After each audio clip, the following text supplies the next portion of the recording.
ആമുഖ പ്രസംഗത്തിന് വേണ്ടി എസ്.എൻ. ഹോസ്പിറ്റലിന്റെ managing director Shri Harikrishnan H പിള്ളയെ ആദരപൂർവ്വം ക്ഷണിക്കുന്നു. വേദിയിലിരിക്കുന്ന ആദരണീയരായ വ്യക്തികളെ, പൂജനീയ സ്വാമിജി,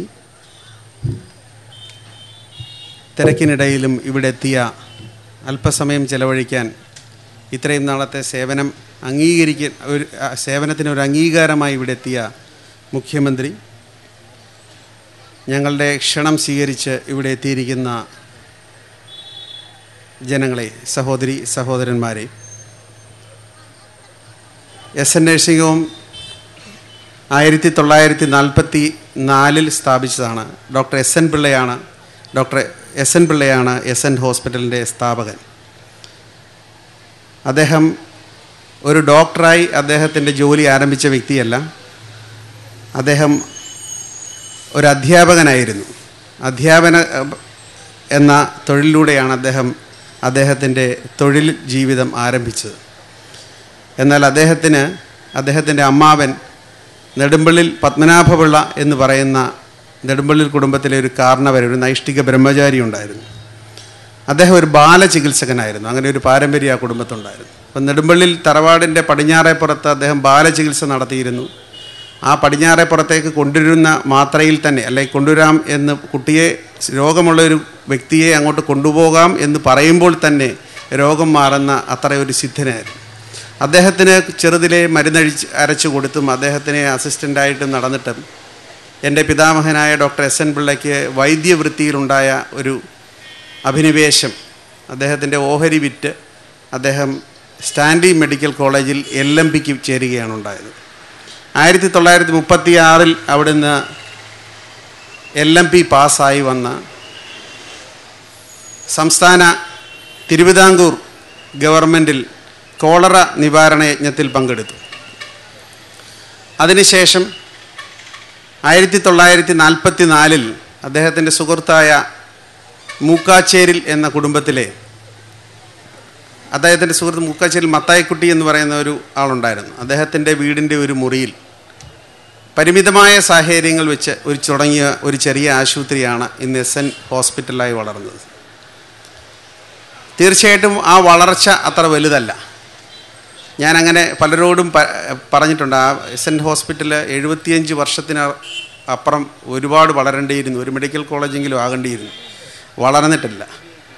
അപ്പോൾ ഞാനത് സ്വാമിജിയോട് പറയും, സ്വാമിജി എന്നെ അത്ര ഇതാക്കണ്ട. കാരണം അപ്പോൾ സ്വാമിജി പറയുന്നത്, എടാ, നന്മ എപ്പോഴും ചെറുതായിരിക്കും, നന്മ കുറച്ചേ സമൂഹത്തിൽ കാണുകയുള്ളൂ, ചെറുതായിരിക്കട്ടെ, പക്ഷേ അതിൻ്റെ പ്രവർത്തനങ്ങൾ വലുതാണ്.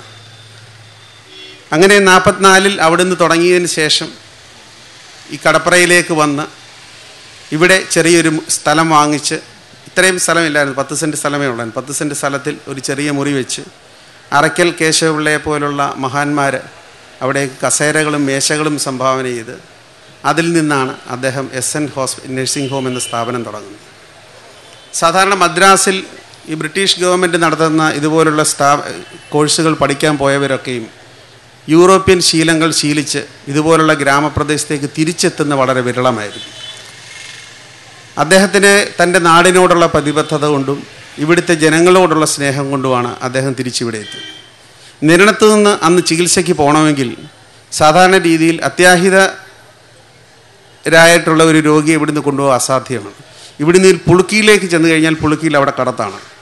മാന്നാറേക്ക് കൊണ്ടുപോയി കഴിഞ്ഞാൽ അവിടെയും കടത്താണ്. അന്ന് ഫിലിപ്പിൻ്റെ ഹോസ്പിറ്റലും GK ഹോസ്പിറ്റലും അന്നുണ്ട്. അദ്ദേഹത്തിൻ്റെ തൊട്ടു മുമ്പെയാണ് ഡോക്ടർ കൊച്ചുബേബി ഹോസ്പിറ്റൽ തുടങ്ങിയിരുന്നത്.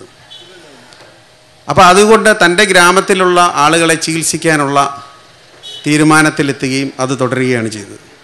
സൈക്കിളിലും കൊച്ചുവള്ളത്തിലും ആയിരുന്നു അദ്ദേഹത്തിൻ്റെ യാത്ര. ഈ വേദിയുടെ മുമ്പിലിരിക്കുന്ന അഡ്വക്കേറ്റ് CN അമ്മാഞ്ചിയെ അദ്ദേഹം കൊച്ചുവള്ളത്തിൽ ചെന്ന് ഒരു രാത്രി വലിച്ചെടുത്തതാണ്. അങ്ങനെ അനേക ആളുകൾക്ക് ജന്മം നൽകിയൊരു സ്ഥാപനമാണ്. അദ്ദേഹത്തിൻ്റെ സന്തത സഹചാരിയായി TM ജോർജ് സാർ എന്ന് പറയുന്ന ഞങ്ങളുടെ ഒരു കുടുംബാംഗം കൂടെ ഉണ്ടായിരുന്നു. അദ്ദേഹവും മരിച്ചുപോയി. അദ്ദേഹം എവിടെയുണ്ടോ അദ്ദേഹം ഈ വലം കൈയായി ഈ TM ജോർജ് സാർ ഉണ്ടായിരുന്നു. അതിനുശേഷം 1979 അദ്ദേഹത്തിൻ്റെ മരണത്തിന് ശേഷം എൻ്റെ പിതാവ് ഡോക്ടർ സുലോചനൻ പിള്ള ഈ ഹോസ്പിറ്റലിൻ്റെ ചാർജ് ഏറ്റെടുത്ത് അദ്ദേഹം വളരെ കാലം സ്തുത്യർഹമായ രീതിയിൽ നടത്തി. അന്ന് അദ്ദേഹം ECG ഉണ്ടായിരുന്ന അപൂർവം സ്ഥാപനങ്ങളിലൊന്നാണ്. എനിക്ക് തിരുവല്ല മെഡിക്കൽ മിഷനിൽ ECG ഉണ്ടായിരുന്നു. മറ്റ് ഹോസ്പിറ്റലുകളിലൊക്കെ ഇവിടുന്ന് ECG കൊണ്ടുപോയായിരുന്നു എടുത്തുകൊണ്ട്. അങ്ങനെ ധാരാളം പേഷ്യൻസിനെയും പുതിയ പുതിയ രീതിയിലുള്ള പഠനങ്ങളുമൊക്കെ നടത്തി പുതിയ പുതിയ സൗകര്യങ്ങളും ആശുപത്രിയോട് കൂടി. അദ്ദേഹത്തിന് 47 വയസ്സിന് ശേഷം അദ്ദേഹം മരിക്കുകയും അദ്ദേഹത്തിൻ്റെ അനിയൻ, എൻ്റെ ചിറ്റപ്പൻ ശ്രീ മധുസൂദനൻ പിള്ള, അദ്ദേഹം എഞ്ചിനീയറായിരുന്നു. അദ്ദേഹം ജോലി ഉപേക്ഷിച്ച് ഈ ചുമതല നിറവേറ്റാൻ മാത്രം ഇവിടെ എത്തുകയും അദ്ദേഹം ഇവിടെ ഓപ്പറേഷൻ തിയേറ്റർ തുടങ്ങിയ സൗകര്യങ്ങൾ തുടങ്ങി അതേപോലെ നടത്തിക്കൊണ്ട് പോവുകയും ചെയ്തു. അതിനുശേഷം പിന്നീട് അദ്ദേഹത്തിന് ബോംബെയിലേക്ക് തിരിച്ചു പോകേണ്ടി വന്നപ്പോൾ എൻ്റെ അമ്മ ശ്രീമതി ഉമ ഈ ചുമതല ഏറ്റെടുക്കുകയും ഇവിടം വരെ കൊണ്ടെത്തിക്കുകയും ചെയ്തു. വാസ്തവത്തിൽ ഈ ഹോസ്പിറ്റലിൻ്റെ ചുമതല ഏൽക്കുക എന്നുള്ള ഒരു ദൗത്യം അന്ന് എനിക്കില്ലായിരുന്നു. അബദ്ധവശാൽ ഇതിൻ്റെ ഒരു സാരഥ്യത്തിലേക്ക് വന്ന ഒരു വ്യക്തിയായിരുന്നു. ഞാനൊരു ഹതഭാഗ്യനാണെന്ന് ഞാൻ പലപ്പോഴും വിചാരിച്ചിരുന്നു. പക്ഷേ എൻ്റെ കർമ്മരംഗത്തേക്ക് ഞാൻ പയ്യെ വരികയാണെന്ന് സാവധാനം മനസ്സിലാക്കിയായിരുന്നു. കാരണം എനിക്ക് ഈ നാട്ടിലെ ആളുകളെ ഫേസ് ചെയ്യാൻ വയ്യാത്തത്, പ്രീ ഡിഗ്രിക്ക് ശേഷം ഈ നാട്ടിലെ ആരെന്നെ കടപ്ര ജംഗ്ഷനിൽ കണ്ടാലും ഡോക്ടറാകാത്തതിന് എന്നെ ശകാരിക്കും. ഇയാൾ എന്തുകൊണ്ട് MBBSന് പോയില്ല, ഇയാൾ എന്തുകൊണ്ട് ഡോക്ടറായില്ല? ഈ ചോദ്യം സഹിക്കാൻ വയ്യാതെ ഈ നാട് വിട്ടു പോകുന്നതിനെക്കുറിച്ച് വരെ ഞാൻ ആലോചിച്ച കാലങ്ങളുണ്ട്. അതിനുശേഷം ഒരു നിയോഗം പോലെ ഈ ആശുപത്രിയുടെ ഇതെടുക്കുകയും വളരെയേറെ പ്രതിബന്ധങ്ങളെ തരണം ചെയ്ത് ഇവിടം വരെ എത്തുകയും ചെയ്തത് അനവധി ആളുകളുടെ സഹായം കൊണ്ടും സംരക്ഷണം കൊണ്ടുമാണ്. ഈ ഹോസ്പിറ്റൽ എന്നെ വിശ്വസിച്ച് ഡോക്ടർ SN പിള്ളയുടെ പേര് നിലനിർത്താൻ മാത്രം വിശ്വസിച്ചേൽപ്പിച്ച എൻ്റെ അച്ഛൻ്റെ സഹോദരങ്ങളെ ഈ അവസരത്തിൽ ഞാൻ അനുസ്മരിക്കുകയാണ്. അതിനുള്ള ഭൗതിക സാഹചര്യങ്ങൾ എനിക്ക് ഉണ്ടാക്കിത്തന്ന എൻ്റെ അമ്മയുടെ സഹോദരങ്ങളെയും അവരുടെ അമ്മാവന്മാരെയും ഞാൻ ഈ അവസരത്തിൽ അനുസ്മരിക്കുകയാണ്. ഈ ആശുപത്രിയുടെ പ്രതിസന്ധി ഘട്ടങ്ങളിൽ ഇൻസ്റ്റാൾമെൻ്റായിട്ട് ശമ്പളം വാങ്ങിച്ച പല സ്റ്റാഫുകളെയും ഞാൻ ഈ അവസരത്തിൽ അനുസ്മരിക്കുകയാണ്. അതേപോലെ തന്നെ ഇവിടെ രാഷ്ട്രീയ പാർട്ടികളും ജനങ്ങളും ഞങ്ങളോട് സഹകരിച്ചിട്ടുള്ള അത്രയും ഒരു സ്ഥാപനത്തോടും അവർ സഹകരിച്ചിട്ടില്ലെന്ന് എനിക്ക് മനസ്സിലാവും.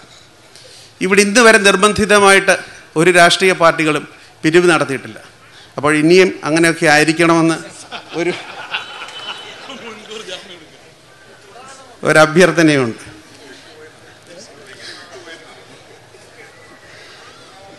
അങ്ങനെ എന്നാൽ പല സൗജന്യ ചികിത്സകരുടെയും ആളുകളെയും നിർദ്ദേശിക്കാറുണ്ട്. അത് സന്തോഷത്തോടു കൂടി ഞങ്ങൾ ചെയ്തു തരാറുണ്ട്. ഈ നാട്ടിലെ ജനങ്ങൾ വലിയ കർത്തവ്യമാണ് എന്നെ ഏൽപ്പിച്ചിരിക്കുന്നതെന്ന് ഉള്ള ഒരു ചുമതലാബോധം എന്നിൽ ഉണ്ടാക്കത്തക്ക രീതിയിലുള്ള പെരുമാറ്റം ഈ നാട്ടിൽ ജനങ്ങളിൽ നിന്ന് എനിക്കുണ്ടായിട്ടുണ്ട്. ഈ ഹോസ്പിറ്റലിൻ്റെ വികസനം സംബന്ധിച്ച് അറിയുന്ന ഓരോ വ്യക്തിയും എനിക്ക് കൈതന്ന് അഭിനന്ദിക്കുമ്പോൾ കുശുമ്പിൻ്റെയോ അസൂയൻ്റെയോ ഒരു ചെറിയ കണി പോലും അവരുടെ മനസ്സിലില്ലെന്ന് ഞാൻ മനസ്സിലാക്കുമ്പോൾ എൻ്റെ കർമ്മരംഗം വളരെ ശ്രേയസ്കരമായെന്ന് ഞാൻ മനസ്സിലാക്കുന്നു. PO തോമസ് സാറിനെ പോലുള്ള വ്യക്തികൾ അദ്ദേഹത്തിൻ്റെ വിൽപ്പത്രത്തിൽ അദ്ദേഹത്തിൻ്റെ കാലശേഷം സ്വത്തിൻ്റെ 5% SN ഹോസ്പിറ്റലിന് എഴുതി വെക്കുമ്പോൾ എന്നിലെ ആത്മവിശ്വാസവും ഉത്തരവാദിത്വ ബോധവും ഏറുകയാണ്. അതുപോലെ തന്നെ അനേകായിരങ്ങൾ. പിന്നെ ഇവിടുത്തെ നാട്ടുകാരും അതുപോലെ തന്നെ എല്ലാവരുടെയും അനുഗ്രഹം കൊണ്ട് മുന്നോട്ട് പോകുന്നു. ഇതൊരു കുടുംബ ആശുപത്രി എന്ന സങ്കല്പത്തിലേക്ക് പണ്ട് മുതൽ നടന്നു വരികയും ഇപ്പോഴതുപോലെ കൊണ്ടുവരികയും ചെയ്യുകയാണ് ഞങ്ങൾ ചെയ്യുന്നത്. കുടുംബ ആശുപത്രിയുടെ പ്രത്യേകത എന്താണെന്ന് വെച്ചാൽ ഇവിടെ വരുന്ന ഓരോ രോഗിയെക്കുറിച്ചും അവരുടെ വ്യക്തിപരമായ സാഹചര്യങ്ങളെക്കുറിച്ചും ഡോക്ടർക്ക് അറിയാമായിരിക്കും, അല്ലെങ്കിൽ ഡോക്ടർ അറിഞ്ഞിരിക്കും. നിങ്ങൾ ആരാണ്, നിങ്ങളുടെ അനിയൻ്റെ പേരെന്താണ്, നിങ്ങൾ എന്ത് തൊഴിൽ ചെയ്യുന്നു, നിങ്ങൾ ആരുടെ മകനാണ് തുടങ്ങിയ കാര്യങ്ങൾ. അങ്ങനെയുള്ള കാര്യങ്ങൾ അറിയാവുന്ന നിങ്ങളുടെ കുടുംബ സുഹൃത്ത്, നിങ്ങളുടെ കുടുംബ വീട്ടിലെ മരണങ്ങൾ, അതേപോലെ തന്നെ കുട്ടി ജനിക്കുന്നത്, 28 കെട്ട്, മാമോദീസ തുടങ്ങിയ അനവധി കാര്യങ്ങൾക്ക് നിങ്ങളോടൊപ്പം പങ്കെടുക്കുന്ന ഈ ഡോക്ടർ ഒരിക്കലും നിങ്ങളുടെ ശരീരത്തിൽ നിങ്ങൾക്ക് ആവശ്യമില്ലാത്ത ഒരു മരുന്ന് പ്രയോഗിക്കില്ല. നിങ്ങളുടെ രക്തം കൊമേഴ്ഷ്യൽ ആവശ്യത്തിനായിട്ട് മാത്രം, വ്യാവസായിക ആവശ്യത്തിന് വേണ്ടിയിട്ട് നിങ്ങളുടെ ശരീരത്തിൽ നിന്ന് രക്തമെടുക്കുകയില്ല.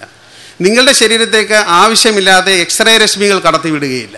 അത്തരത്തിലുള്ള ഒരു കുടുംബ ഡോക്ടർ എന്ന സങ്കല്പം ലോകം മുഴുവൻ ഉറ്റുനോക്കുന്ന ഒരു സങ്കല്പമാണ് ഇവിടെ തിരിച്ചു കൊണ്ടുവരാൻ ഞാൻ ആഗ്രഹിക്കുന്നത്. അതിന് എല്ലാ ആളുകളുടെയും സഹായ സഹകരണങ്ങൾ ഉണ്ടാവണമെന്ന് അഭ്യർത്ഥിക്കുന്നു. എൻ്റെ പ്രസംഗം നിർത്തുന്നു. നന്ദി, നമസ്കാരം, Jai Hind. Thank you sir.